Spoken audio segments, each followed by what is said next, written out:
नून league में जो मेरी बात हुई है वो 2-3 उनके सीनियर तरीन रहनुमाओं से, तो उन लोगों ने तो जैसे मुझे कहा कि जो सीनियर मोस्ट होगा हम उसी को अपॉइंट करेंगे, और मियां साहब को ये मशवरा पार्टी के अंदर से दे दिया गया। अब सीनियर मोस्ट की अगर आप देखें इस वक्त जो पोजीशन चल रही है, वो जनरल आसिम मुनीर साहब इस वक्त टॉप ऑफ द लिस्ट है।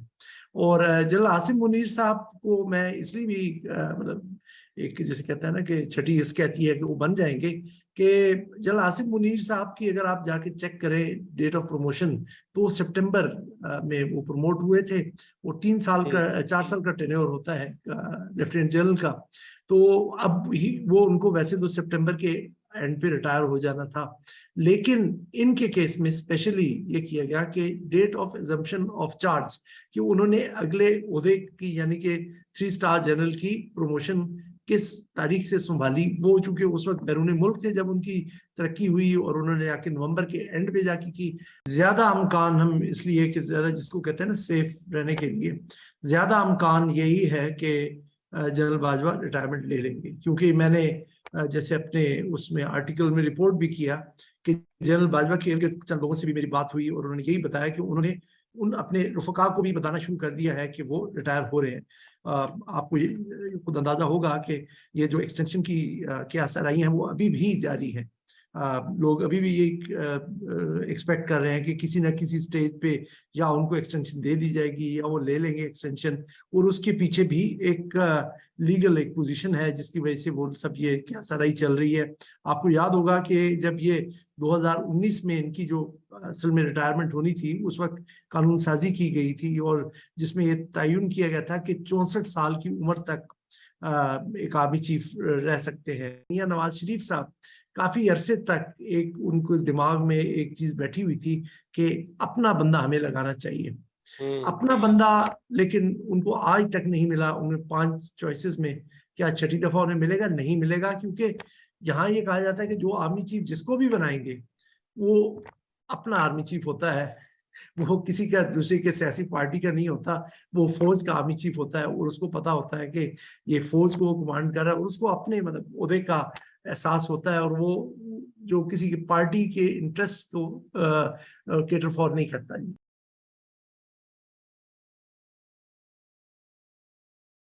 पाकिस्तान फौज में हालिया तब्दीलियों के बाद अब तहरीक इंसाफ की हुकूमत के लिए 2022 के दौरान इंतहाई अहम मरहला फौज के नए सरबराह की तैनाती होगी। Army chief general Qamar Javed Bajwa को नवंबर 2019 में 3 साल की तौसीह दी गई थी, जिसके बाद अब आइंदा बरस 29 नवंबर 2022 को उनके ओहदे की मुद्दत मुकम्मल हो जाएगी। जनरल बाजवा को तौसीह देने की इस वक्त वजह इलाकाई सिक्योरिटी हालात बताए गए थे। उस वक्त भारत का कश्मीर की खुसूसी हैसियत खत्म करना और अमरीका और तालिबान के दरमियान मुज़ाकरात अहम इलाकाई तब्दीलियां थीं, जिनको वजह बनाकर यह फैसला किया गया था। 2022 में इस खित्ते में सिक्योरिटी हाल क्या होगा, अभी कुछ कहना कबल अज़ वक्त होगा, लेकिन नए फौजी सरबराह के बारे में कयास आराइयां ISI के सरबराह की तैनाती के साथ ही शुरू हो गई थी। इंडिपेंडेंट उर्दू की मालूमात के मुताबिक आइंदा बरस जुलाई में लेफ्टिनेंट जनरल मौज़म एजाज अपने ओहदे से रिटायर हो जाएंगे। वो इस वक्त GHQ में इंजीनियर इन चीफ के तौर पर फराइज सर अंजाम दे रहे हैं।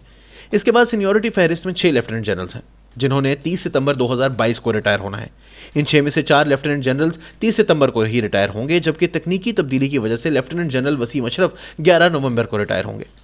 इसके अलावा लेफ्टिनेंट जनरल आसिम मुनीर अहमद, जो पहले कोर कमांडर गुजरांवाला और अब हाल ही में क्वार्टर मास्टर जनरल के ओहदे पर तैनात हुए हैं, इनके ओहदे से रिटायरमेंट 30 सितंबर को थी, लेकिन कुछ तकनीकी तब्दीली और ताखीर से इनको 3 स्टार का रैंक 27 नवंबर 2018 में लगाया गया, जिसकी वजह से अब तकनीकी तौर पर उनके ओहदे की मुद्दत 27 नवंबर 2022 को मुकम्मल होगी। लेफ्टिनेंट जनरल आसिम मुनीर को सितंबर 2018 में मेजर जनरल से लेफ्टिनेंट जनरल के ओहदे पर तरक्की दी गई। उस वक्त वो डायरेक्टर जनरल मिलिट्री इंटेलिजेंस थे, जबकि 25 अक्टूबर को उन्हें DG ISI तैनात कर दिया गया था। वो 16 जून 2019 तक इस ओहदे पर रहे, जिनकी जगह बाद में लेफ्टिनेंट जनरल फैज हमीद ने ले ली।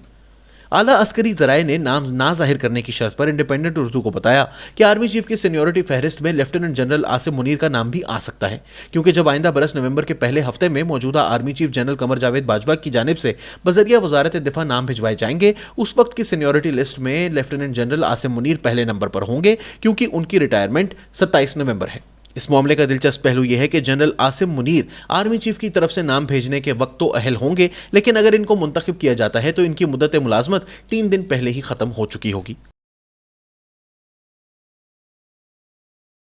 Major general retired Rashid Qureshi ने इस मामले पर इंडिपेंडेंट उर्दू को बताया कि तरीकाकार यही है कि मौजूदा आर्मी चीफ सीनियरिटी फहरिस्त में से पहले 3 या पहले 5 नाम इनकी अहलियत की जांच करने के बाद वजारत दिफा के जरिए वजीर आजम को भिजवाते हैं। हर नाम के साथ इसकी अहलियत लिखी होती है, जिसके बाद वजीर आजम इन 3 या 5 नामों में से एक नाम chairman joint chiefs of staff जबकि एक नाम आर्मी चीफ के ओहदे के लिए मुंतखब कर लेते हैं। अगर सुबकदोश होने वाले आर्मी चीफ किसी की सिफारिश करना चाहें तो इसका इजाफी नोट हो सकता है, लेकिन हतमी इख्तियार और मंजूरी वजीर आजम की होगी। ताहम माजी में जनरल ज़ियाउल हक और जनरल परवेज मुशर्रफ की तैनाती के मौके पर उस वक्त के वज़ीर आज़म ने अपनी मर्जी से नए आर्मी चीफ का इंतखाब किया था। दिफा व खारजा उमूर के माहिर सीनियर सहाफ़ी शौकत पराचा ने इस मामले पर इंडिपेंडेंट उर्दू से गुफ्तगू में कहा कि फहरिस्त तो सीनियरिटी लिस्ट में पहले 3, 4 या 5 नामों की ही जाती है, लेकिन इसमें से चुनाव करना वज़ीर आज़म की सवाबदीद है। उन्होंने मजीद कहा कि तरीकाकार यही है कि सबसे सीनियर अफसरान के नाम ही ज़ेरे गौर आते हैं, लेकिन अगर वज़ीर आज़म फहरिस्त में 4-5 नामों से मुतमईन नहीं होते तो ये उनकी सवाबदीद है कि वो मजीद नाम मंगवाएं। लेकिन ये सवाबदीदी इख्तियार है, उसको प्रोसीजर नहीं कहा जा सकता। प्रोसीजर और तरीकाकार यही है कि सबसे सीनियर अफसरान के नाम ही ज़ेरे गौर आते हैं। उमूमी तौर पर नवंबर के पहले हफ्ते में नाम वज़ीर आज़म ऑफिस भेजे जाते हैं, जिसके बाद मुतवक्का तौर पर 25 या 26 नवंबर तक एक एलामिया जारी हो जाता है। आला अस्करी जराये के मुताबिक सीनियरिटी के लिहाज से पहले नंबर पर लेफ्टिनेंट जनरल आसिम मुनीर अहमद और दूसरे पर core commander Rawalpindi lieutenant general Sahir Shamshad हैं। तीसरे नंबर पर लेफ्टिनेंट जनरल अजहर अब्बास जो इस वक्त चीफ ऑफ जनरल स्टाफ तैनात हैं। चौथे नंबर पर लेफ्टिनेंट जनरल नुमान महमूद जो पहले कोर कमांडर पेशावर तैनात थे और हाल ही में इनको नेशनल डिफेंस यूनिवर्सिटी में सदर के ओहदे पर तैनात किया गया है। पांचवें नंबर पर लेफ्टिनेंट जनरल फैज हमीद जो इस वक्त DGISI के ओहदे पर तैनात हैं, लेकिन 20 नवंबर से वो पेशावर की कोर कमांड करेंगे। आला अस्करी ओहदेदार के मुताबिक अगर लेफ्टिनेंट जनरल आसिम मुनीर के रैंक्स वक्त पर लगते और सितंबर में रिटायरमेंट होती तो lieutenant general Faiz Hamid seniority list में चौथे नंबर पर थे, लेकिन तकनीकी तब्दीली की वजह से यह नई सूरत हाल पैदा हो गई है। यहां यह सवाल भी पैदा होता है कि जब आर्मी चीफ के लिए नाम भिजवाए जाएंगे तो क्या उस वक्त कोर कमांड करने के 1 साल की मुद्दत पूरी होना जरूरी है? जराये ने तस्दीक की कि पहले सिर्फ यह जरूरी था कि आर्मी चीफ बनने के लिए कोर कमांड करना लाजिम था, लेकिन मुद्दत वाज़ेह नहीं थी। लेकिन हाल ही में army chief general Qamar Javed Bajwa ने रूल्स में तरमीम करते हुए वाज़ेह कर दिया है कि आर्मी चीफ की अहलियत के लिए कम अज कम 1 साल की कोर कमांड करना लाजमी है। उन्होंने लेफ्टिनेंट जनरल फैज हमीद के हवाले से सवाल पूछने पर बताया कि जिस वक्त नाम भेजे जाएंगे उस वक्त 1 साल से 1-2 हफ्ते भी कम पड़ जाएं तो फर्क नहीं पड़ेगा, क्योंकि लाजिम यह है कि जब आर्मी चीफ की तैनाती का ऐलान किया जाए तो उससे कबल कोर कमांडर की मुद्दत 1 साल पूरी हो चुकी हो। लेफ्टिनेंट जनरल फैज हमीद को अगर इस दौरान कहीं और तब्दील नहीं किया जाता तो वो 20 नवंबर 2022 को पेशावर कोर कमांड करने की मुद्दत मुकम्मल कर लेंगे। नए आर्मी चीफ के नामों पर कयास आराइयां अपनी जगह, मगर इस वक्त इस्लामाबाद में ये अफवाहें भी गर्दिश कर रही हैं कि शायद इसकी नौबत ही ना आए और जनरल बाजवा को नवंबर 2022 में एक और तौसीह मिल जाए। पाकिस्तान में ये कोई अनोखी बात नहीं होगी, क्योंकि जनरल परवेज मुशर्रफ 3 बार तौसीह ले चुके हैं। अलबत्ता 2020 में आर्मी एक्ट में तब्दीली करके आर्मी चीफ की उम्र की ज्यादा से ज्यादा हद 64 बरस मुकर्रर कर दी गई है, जिसका मतलब यह है कि जनरल बाजवा को अगर तौसीह मिली भी तो वो 3 साल पूरे नहीं कर सकेंगे और नवंबर 2024 में 64 बरस की उम्र तक पहुंचने के बाद रिटायर हो जाएंगे।